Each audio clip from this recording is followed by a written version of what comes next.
แม่น้องเมยฮะก็มาแต่คนกิโลพี่น้องได้หลายบ่แม่เฒ่า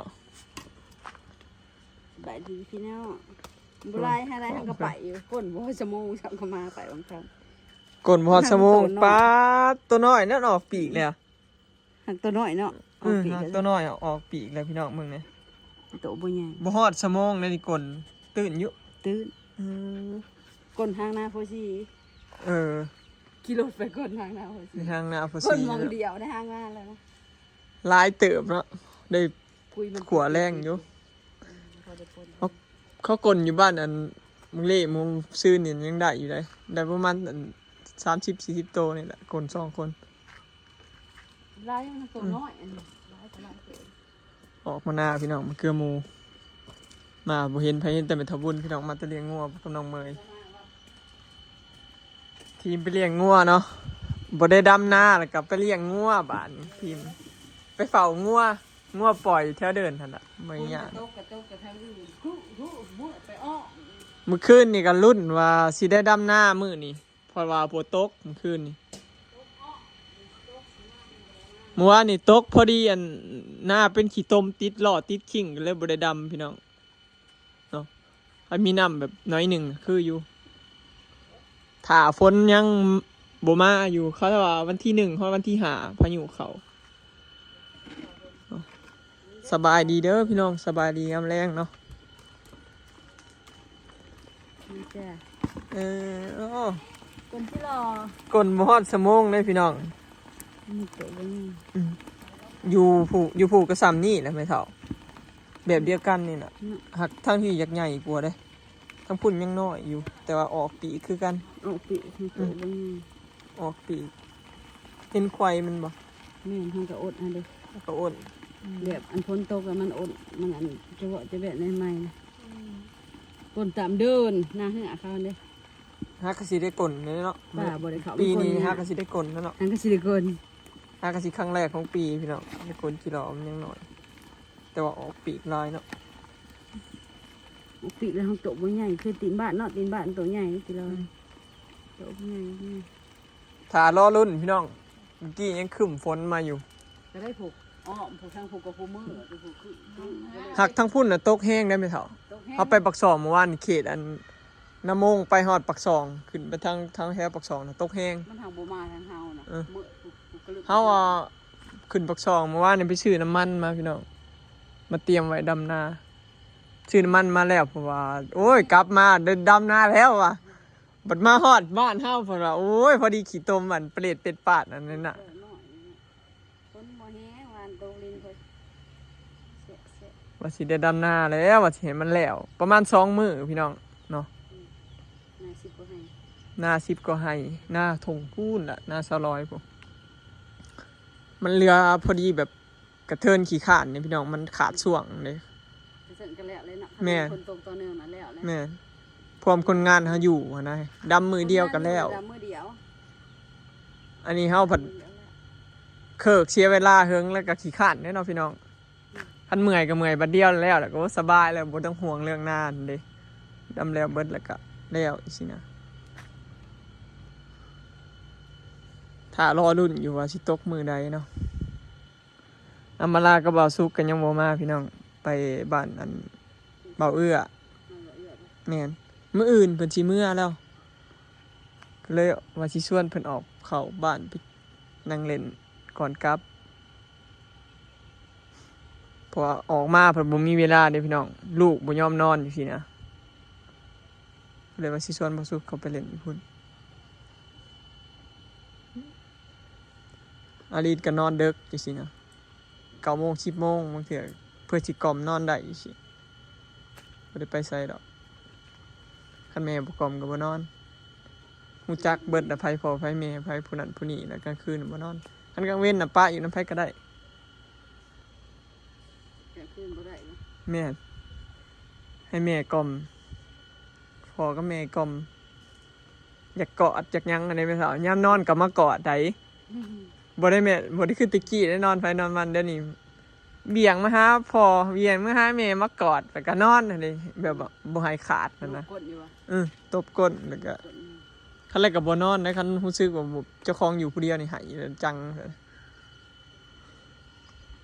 รอลุ้นมื้อแรงเด้อพี่น้องเนาะฮอดวันที่5พายุเข้าเขาว่าฝนสิตกภายในเวลาหามื้อนี่ถ้าเบิ่งพี่น้องสิได้ดำนามื้อใดเนาะ ตกคู่มือพี่น้องเอ้ยมันหักคนบ่มาทางเฮา คำว่า ตกอยู่ชั่วมือเพิ่นน่ะตกอ้อมเมื่อกี้ก็มืดแล้วมืดกำมือว่าสิมาผู้เกี่ยวขึ้นปากซอง เฮาเราดีใจเบิดเฮ้ยไปปักช่องเมื่อวานนี่ซื้อน้ำมันมาคักนี่โอ้ยได้ดำนาแล้วแห้งได้แม่สาวทั้งพุ่นน่ะเฮากลับมานี่พอดีแหละดำนาว่ะ พอดีมีน้ำดำนั่น พอดีดำนาของเขาทางเอาผดบ่มีมาหอดพดก็เลยหยุดไปเนาะ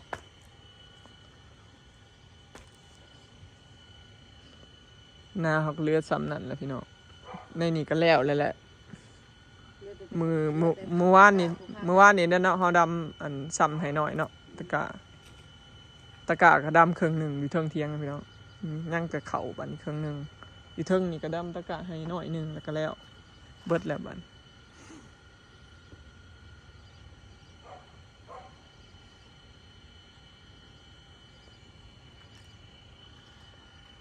นี่คือว่าเห็นคุณยายบอก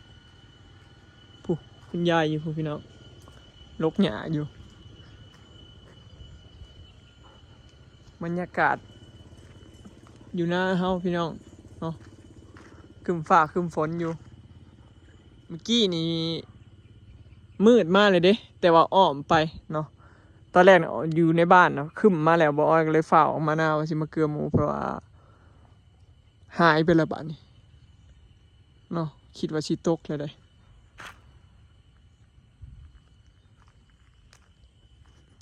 เบาเละก็แล้วเมื่อวานนี่พี่น้องเพิ่นดำตะกะเพิ่นซองให้ถ้าแม่นแล้วตั้งแต่มือบ่อยไปซอยพุ่นเด้แต่ว่าค่ากะเพิ่นเอากะให้เขาเจ้ามาลกเอาแล้วซานํเขาเจ้าลกแล้วพี่น้องนี่ต้นอันนี้ของมันปฐมีงามกันนะพี่น้องฮอด4สั้นแล้วปุ๊บได้4สั้นแล้ว ผ่านไป3 ปีเนาะตะกี้ฮะก็ได้2 สั้นตอนบอยมาอยู่ใหม่ๆได้2 สั้นก็มีงอกนึงเนาะผ่านไป3 ปีได้4 สั้นแล้วผม สามีเราเป็นคนตัดเองเลยแต่งเองเลยเราตัดแต่งงามเลยสามีเราแบบเกี่ยวกับแบบพวกแบบตกแต่งตัดอย่างเราเก่ง สบายดีคุณยาย ไปดี เห็ดหยังอยู่เนาะ ลูกหยาสิลูกหยา คุณยายออกมาอยู่นอนหน้าพี่น้อง โอ้ย ยังออกไม่เงิน ไปหา มันนี่ก็ มาพี่ ไปหาสอยมี แก่ เท่า เพื่องเน่าใส่ดอกกระเจียวของก็แล้ว ดอกกระเจียวใส่ ดอกกระเจียวเชียร์ใหญ่พองมึง จะไปเชียร์อยู่ใส่ดอกกระเจียวอยู่ ไว้ ใส่ ชวนดอกกระเจียวเนี่ย ส่วนดอกกระเจียวเฮานะ เพราะว่าในนี่เป็นได้นะหันบนที่ช่อง งามเลยเด้เฮาเอาเพื่องไปใส่ฝุ่นไปใส่ฝนตกห้ำพอดี ใช่ หลายเติบได้แม่ ดอกกระเจียวหา6 โลน่ะ ของเมื่อกี้จะงามเด็ดขอเอาเพื่องใส่เชียร์หยาจองมือกันได้แล้วด้วยมาบอกมันมา มาอีเมลออกมามื้อนี้ มาแล้วมันเมื่อบอก เมื่อแล้วเมื่อช่วงเที่ยง แต่พอมาถามรอนคือว่าอีด้วยมาจักเลย เจ้าที่นอนอยู่หน้านี้ มึงมันเข่าชวนบ่ว่าวานนี่มันเข่าเชียร์ แล้วเมื่อล่ะ พวกก็ไปเชียร์โชว์มือเขาก็แล้วมือนี่คนเพื่องไทยมือนี่ อืม คนมาหันใกล้ช้าเฮ้ยใกล้เขาชวน อืม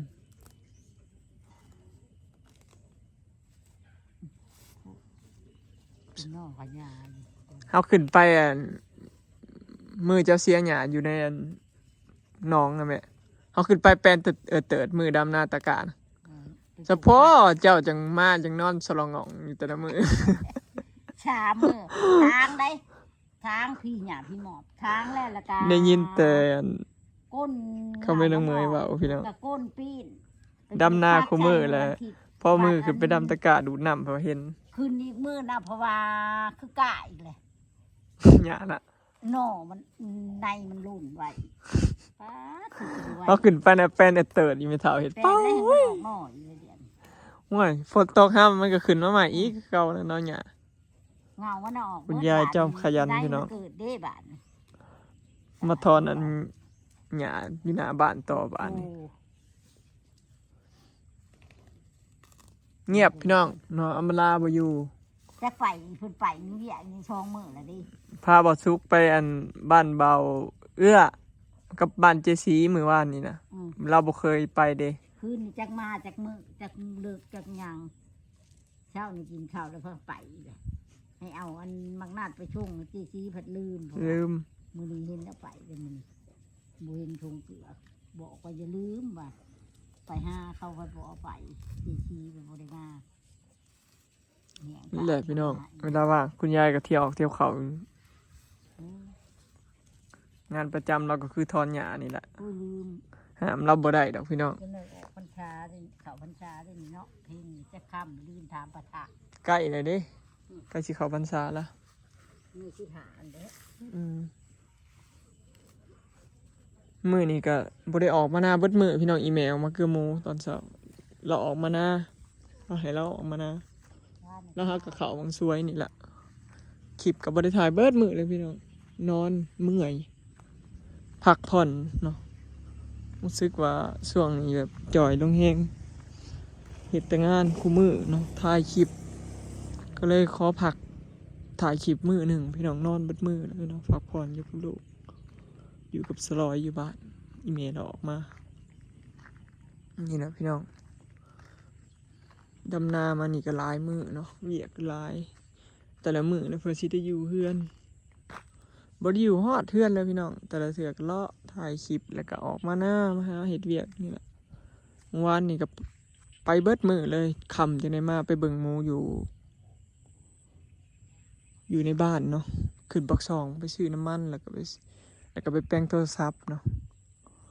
ซื้อน้ำมันรถไถไว้ถ่าดำนาเนาะแล้วก็สิแปลงโทรศัพท์ตายเมื่อวานนี้ แล้วก็ไปเบิ่งหมูกับบ่ได้พี่น้องมีแต่ได้จองเขาเจ้าไว้เนาะหมูแม่พันธุ์หายากพี่น้องหมูแม่พันธุ์ตอนนี้ก็แบบหมูสองสายนะพี่น้องมันหายากเนาะหมูหลายสายสามสายไปหาง่ายอยู่ แต่ว่าหมูแม่พันธุ์สองสายนี่หายากเนาะเลือดลอยก็ต้องเอามาแต่ไทยอย่างเดียว ไปเบิ่งแล้วมันยังน้อยพี่น้องตัวใหญ่แล้วก็บ่แบ่งขายให้ซ้ำก็เลยว่าถาพุ่นละเดือน11พุ่นละเนาะเดือน11จังสิได้อันซื้อแม่พันธุ์เขาเพิ่มอีกตัวหนึ่ง2ตัวเนาะนี่แหละบรรยากาศบ้านเฮาเนาะพี่น้องย่ำค่ำๆเนาะอยู่หน้า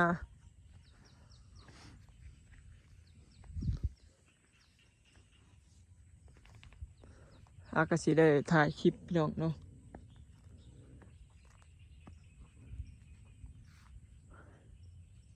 โอเคเนาะพี่น้องคลิปนี้ก็สิได้จบไปสำนี้เด้อเนาะพี่น้องเดี๋ยวถ้าไม่ถามมาล่าก็เบาซุกมาเนาะจังที่ส่วนเขาไปอันเล่นอยู่ในบ้านเนาะบอยซื้ออัน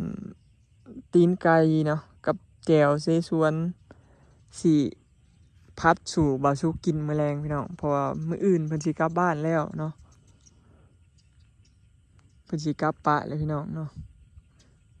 ก็เลยว่าชวนเพิ่นเขาไปกินเขาวอยู่บ้านมื้อแรงเนาะเพิ่นบ่เคยกินผัดตีนไก่ก็เลยซื้อตีนไก่มาผัดพร้อมเนาะโอเคนะพี่น้องคลิปนี้ก็สิขอเก็บภาพบรรยากาศไว้สำนี้เด้อเนาะพี่น้องนี่แหละเนาะบรรยากาศบ้านเฮายามค่ำๆเนาะโอ้ตาทากันมาแต่ไสเนาะ มาแต่ ไปเลาะ หลอก ไปแว้น สบายดี ชุกข้าวเว้นตลอดท้องมือทอดแล้วเออ นี่เป็นเท่าว่าพากันไป เนาะ บ่ได้อยู่เพื่อนจักมื้อ พากันไปแว้นหมา ม่วนบ่ เงิน ม่วนบ่ไปเล่นผู้ มันอยู่บ้าวเอือเป็นแกงมาใหม่คือกินครับอย่างพัดเทศปวก เอ พัด อก ะเพราเทศปวก กลับมาเลยพี่น้อง จะอยุ่ไซมือนี่จะอยุ่ไซ เพิ่นไปเลี้ยงต่ำผี โอ้ยขัดสลองคลิปแตก3 ล้านวิวแล้วมือ 3 นี่ ล้านวิวแตก ฉลง ตัวคลิปอันนั้นน่ะแม่นบ่ เรียน โอ้สาวเอาซุกคลิปเอามือแรงซะ อีอ้วน 3 ล้าน มื้ออื่นต่อบ่ซุกสิกลับ เออ เขาออกมาว่าสิมา ปลา ส่วน ลูกบ่าวออยสาดโตนะพี่น้องอ้วนค่ะโลเด่นนี่เนาะ 27โล อุ้ย อุ้มไปหาหมอนี่ที่เสมอครับ ข่อยนี่ข่อยแห่งจ่อยอุ้มไปหาหมอจนตายรถเหยียบเพิ่นนะ โอ้ยเวลาคนโชว์นะฮอดผู้ใดประสุมุกทหารผู้ใด มาให้โซ่ตัวนี้ ไทยอยู่นะจ๊ะป่วยอยู่ไทย จะสวบไปเลย บ่สวบ คนนี้ก็จะให้อุ้ม อันนั้นแห่งมักอันนั้นนะมักให้คนอุ้ม ตัวนี้เศร้า สหอม ก็สองหอม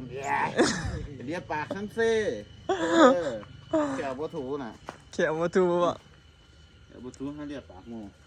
คนเดินมาโตก่อน อืมมื้ออื่นแต่ว่ากลับ แม่มือตอนเที่ยง อ๋อ ก็จะส่วนไปหาเฮ็ดตอนเช้ามันสิออกอยู่บ่ ข่อยเห็นเขาว่าเฮ็ดปวกออกอยู่เด้ แม่นบ่ บ่เกือได้ มา ยุบ เฮ็ด นึง เนาะ ในยุบหนึ่งบ่อ๋อเฮ็ดปวกออกอีกแล้วไป เงิน เดี๋ยวอัน มื้อนี้ไว้300เอิ้นใส่ว่ามาหลินสิเด้อมื้อแรก ขอนั่นแหละขอมาขอสิบอกจะอยู่ สิเฮ็ดหยังอีกเพิ่นพัดอันน่ะบ่ พัดอันนั้นแหละ มันสิมีอยู่บ่ ว่าสิพัดอันตีนไก่แหละบ่สุกบ่ทันเคยกินพี่น้องก็สิพัดสู่เพิ่นพูน